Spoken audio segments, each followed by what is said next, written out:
Well, hello. Welcome to our first ever, actually, beers in the back. This time it looks like it's going to be bourbons in the back, but we have gotten on before to discuss crop reports, different USDA reports, EPA reports, but figured we'd be a little bit more casual this time. That seems to fit kind of how we do things around here. But had a very important report today.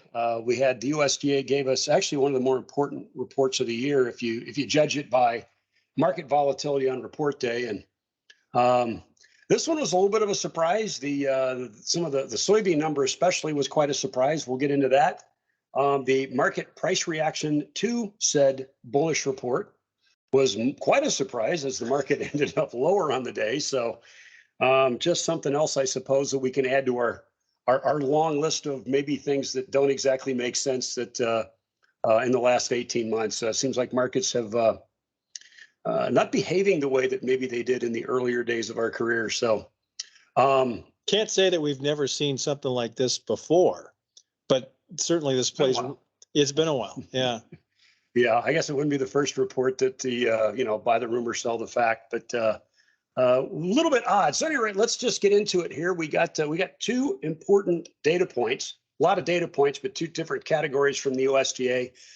We got our June 1 stocks report, pretty important stocks report because it's kind of the three-quarter poll for the spring planted crops. It ends up actually being your final for the crop year for wheat, the official ending stocks for last year and beginning stocks for this year. Yep.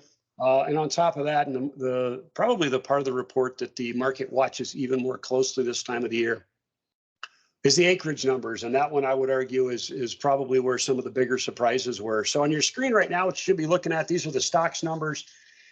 On the corn side, really not much to see here. The market was, as you can see from the average trade estimates there to in red, what the USDA told us, the market pretty well had dialed that in on corn. So really nothing there.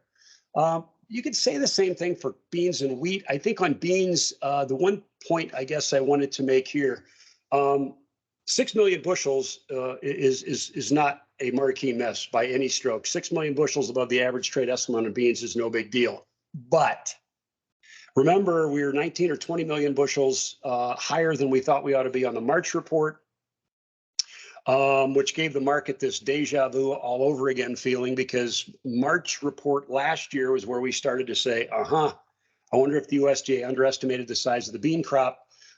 We got pretty good confirmation of that on the June report. Maybe you could say that directionally because we did have a few more stocks than what the trade was looking for. So I think at this point, we still got that all important SEP 1 stocks report that'll give us our official ending stocks numbers. Been asked the question quite a few times since the report came out. Does this mean the USDA underestimated, to use George Bush's word, the soybean crop again? I think it's possible. I think at this point, from what we can see, if they did miss it, if they did underestimate it, probably not by near what they did last year. Remember, last year's miss was about 90 million bushels. This year's miss appears at this point to be something half of that, or maybe less than half of that, a quarter of that to half of that. Could they miss the crop by 20 to 40 million bushels? Yeah, maybe, but that's probably not a whole lot more than that, at least based on what we can see today. And the wheat side, pretty close to trade expectations. What did you think of that? Yeah, right in line with what everybody was looking for. Remember, they're just evening up at this point. And as Dave already mentioned, this 660 will end up being our ending stocks for the 21-22 crop year. And then the beginning stocks for this year, the 22-23. 5 million bushels, not a big deal at all. It's a rounding error, and it tells me, I could be wrong, but it tells me that they'll probably take 5 million off of exports right here at the end. May was the official end of the crop year, and so maybe they readjust that. Yeah. And fix that going forward. As I recall, we were a little bit surprised they raised the export estimate right at the last end. WASDE. So right at the end, maybe they overshot the runway a little bit. I know they don't like to do that, but seems like they've gotten more of a propensity later. I guess as they change people out at the USDA, the new group seems more willing to make some of the mistakes the old group made and figured out they shouldn't do that again. So at any rate, let's say the acreage numbers there, Nate. This is where we had really more of the fireworks. We were a little bit surprised when we saw the average trade estimates earlier this week. And the reason we were surprised is honestly with the wet spring, difficulty getting corn planted, especially up in the northern plains, North Dakota specifically. Minnesota was very wet, very late, early getting the corn crop in. We kind of thought the tendency might be, at least the historical tendency, when you have a wet spring and you're late getting your corn crop in, history tells us that you have this shift of some degree or another away from corn into beans. That's what history would tell you. Well, I guess as we've said many times in the last 18 months or 2 years, history doesn't work as good as it seemed like it did pre-COVID. Maybe we'll get back to Nothing works as good as it used to. Nothing works as good as it used to. Yep. So when you look at corn and corn area, we were a little bit surprised that the trade was expecting a few more corn acres than the roughly 89.5 million acres that we got from the USDA at the end of March in the intentions report. That's exactly what we got. We got a few more acres. I think that ends up being 420 something thousand more acres of corn. So really from a trade estimate perspective, pretty much what we expected. But look at that bean number. I don't like to use the words record or ever or never in the commodity business on the record side, especially till I've had the time to go back through the data. But I don't know that we've ever had a 2.6 something million acre miss on beans to the downside. Typically from the intentions report, if the weather's good, we're not too far from the report. Maybe the total area goes up a little bit because of the way the USDA accounts for average prevent plant acres estimate in their March report. But when we have a wet spring and we're behind on corn planting, we usually have corn goes down and beans go up. And all of the big shifts we've had in history, all the multi-million acre shifts that we have had on this report from the intentions report, it pretty much always favored beans. You can get slight adjustments down here in normal years, but when we've had a wet spring, typically that's the acreage shift. To lose over 2.5 million acres of beans after the intentions report, especially in light of the planting season that we had, seemed a little odd. Nate, we kind of kicked this around on the phone earlier with some theories. Why don't you take us through some of those theories as to why exactly that might be?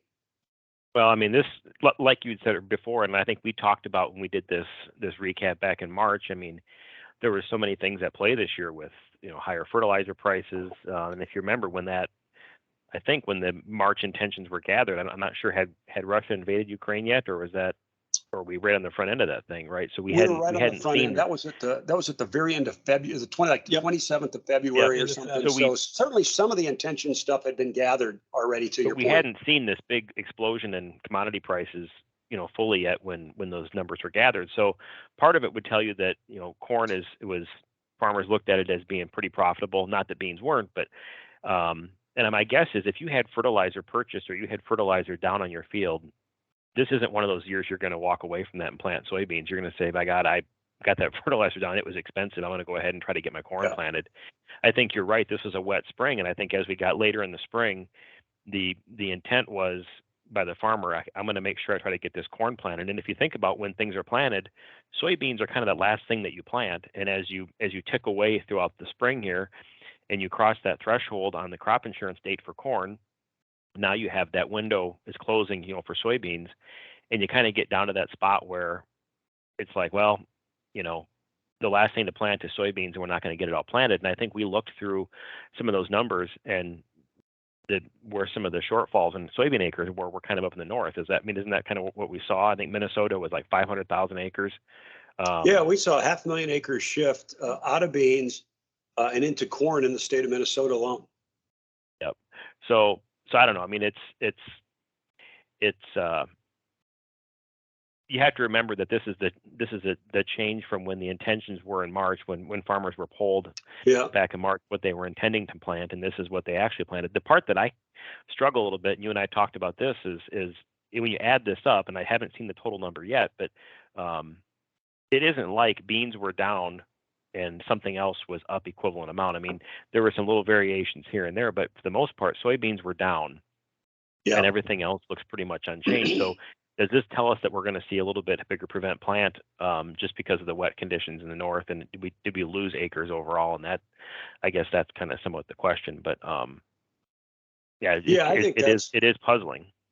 Yeah, I think when we start seeing some of that prevent plant data roll out of the USDA, we clearly had a year that we're going to have more prevent plant acres. I mean, you needed a boat to get around in the Red River Valley up in North Dakota for a while there. And so there's stuff that just didn't get planted. I think Bill's estimate of that was that we would have a larger than normal, considerably larger than normal prevent plant year, but probably not.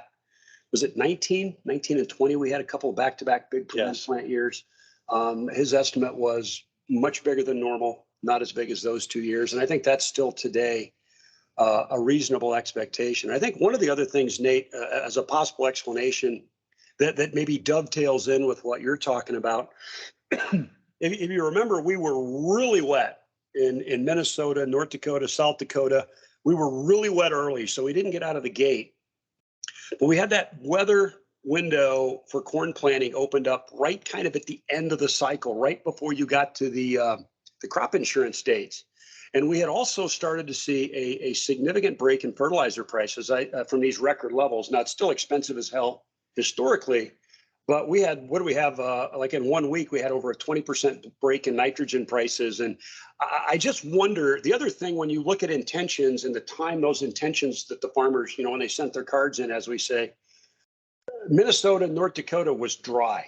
It was coming off that big drought last year. They got good snow through the winter, but hadn't had a lot of spring rain yet.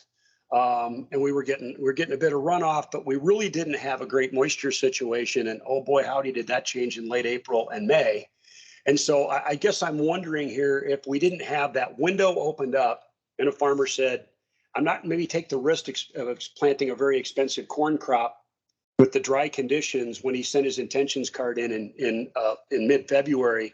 But by the time you got to late May and he was looking at trying to get the last bit of his corn crop planted, I wonder if he didn't say, nitrogen's $250 cheaper than it was 3 weeks ago, and I got moisture in the ground. I'm going to go ahead and try to stick a corn crop in. That's certainly, because where you're at in Minnesota, when you look at that 500,000 acre shift, that was certainly what the weather pattern did. And maybe that's an explanation for what we saw, but certainly historically odd. Would you not also say, Nate, that maybe another possible theory might be fall application of nitrogen? If I already had my nitrogen down, I'm going to go ahead and get corn on it however I can. You would have seen that in the intentions report, though, would you not? You should have. You should have seen that already. But that would drive more to your point, though, of it being a wet spring and maybe a normal year when fertilizer isn't quite as expensive. You might have had people say, well, I'm going to go ahead and plant beans on this, but there might have been much more of an effort of planting corn, even though it was wet, just because there was a bigger investment in fertilizer that was put down last. Yeah.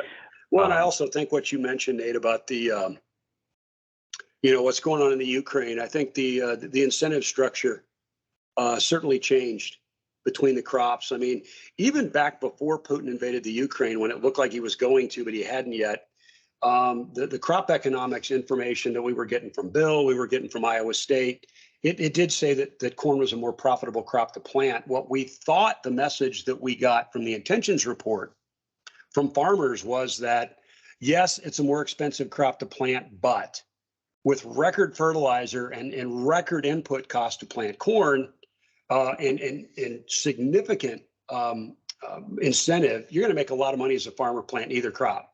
It's a little bit better on beans. I thought what we heard from the farmer on March 31st was, hey, I can make a little bit less money, but beans I'm taking less risk because, first off, the yield variation in beans historically is not as big as corn. And more importantly, I'm spending a lot less money up front to put it in. Looks like a lot of farmers might have changed their mind here right at the tail end of the growing season. $7 corn will do that. Yeah, $7 corn will do that. What do you see on the wheat side of things, Scott? Well, I guess overall down a little bit. We trued up the winter wheat number just a little bit. You see there that came in at just a skosh over 34 million. But that crop, I mean, we've pretty well known what that is.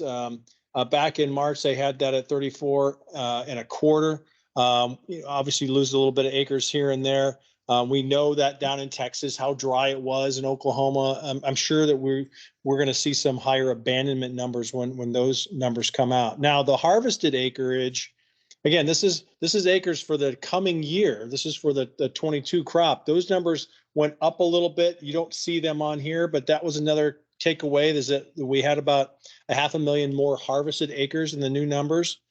But here's where the report, the rubber kind of meets the road, and that's on spring wheat. That's the thing that everybody was looking for. You see there that we came out at 11.11, just a skosh over 11. Now that's below the March intentions of 11.2. So a little bit lower, but not nearly as low as what the marketplace was looking for. You see there the average trade guesses was at 10.8. So I think that's a good thing. That tells us that farmers up there, especially in North Dakota and Minnesota, they're doing their best to get that crop in. Again, just like $7 corn, when you have $12, $13 wheat, guys are going to do whatever they can to get that crop in. Durham was another good help. You see there, we were 1.92 in March, and we came in at 1.76. Not a lot more, but hey, when it comes to Durham right now, we'll take every little extra acre we can get. People have been suffering through historically high Durham prices for the better part of the last 12 months. And we're already starting to see the cash values of Durham fall a little bit. I suspect this will pressure things a little bit more. And that Durham number is a significant uptick in planted area from last year, is it not? Yes. Yeah, yes. I mean, that's a big bounce. I mean, the market, I guess the best cure for high prices can be high prices. So, hopefully Mother Nature is kind to really all these crops in the next, really the window here for U.S. crops is for the most part the next 45 days. I go 60. Give us a 60. All the way through August. But, you can get to mid-August with a decent forecast and decent looking crops. Corn's put to bed by then. You got a pretty good idea on beans, and you're just about got spring wheat to bed. So So hopefully Mother Nature straightens out and flies right. She's been, as we've mentioned many times, a bit cranky here over the last 12 months with some of the issues we've seen, not just in North America, but elsewhere. So, and I think that about sums it up, if I'm not mistaken. So hope you enjoyed this. Hope this was helpful for you. And as always, and especially in these crazy times in the commodity business, be careful out there.